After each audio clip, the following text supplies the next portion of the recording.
I'm Sean Gilson with the Orlando, Florida office of Gilson Engineering Sales.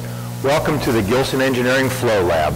Behind me you'll see a wide variety of different flow measurement instrumentation that we use in our lab as we pump back and forth from the two tanks.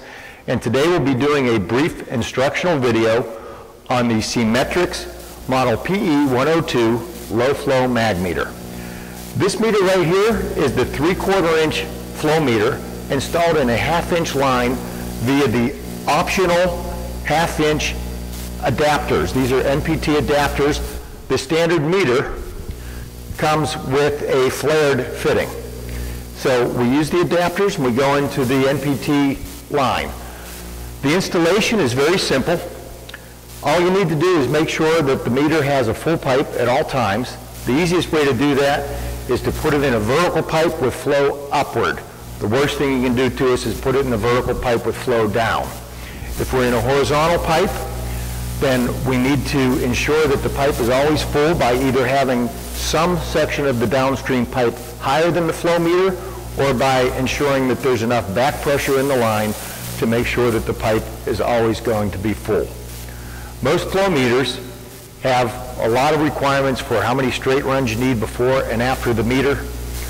This meter requires virtually 0 straight runs after a 90-degree elbow. We can go directly from a 90 and through this meter and meter accurately. One word of caution on using the FlareTech to NPT adapters. When you use the NPT adapters, simply hand tighten the adapters onto the flow meter so we don't cause any damage to the threads or the flow meter itself. Then, when you tighten the pipe to the NPT adapters, grab a wrench, hold the adapter with the wrench, and then thread on your pipe. That will protect the meter and the adapters to make sure you don't do any damage. Let's talk about wiring. The PE102 comes with a quick disconnect molded into the flow meter. In order to wire it, you're going to need to get a cable, either through Seametrics, or you can purchase this separately through a manufacturer such as Turk. You're going to have 3 sets of wires that are used on here. The yellow and blue wire are used for your 4 to 20 milliamp output, yellow being positive, blue being negative. Your pulse output is wired with the white and green wires, green being positive, white being negative. And your power is the red and brown, with the red being positive. And then you'll want to ground the unit to earth ground. Also, be certain to use a linear power supply when powering this device. Using something other than a linear power supply can result in some problems. The meter comes pre-scaled and pre-calibrated.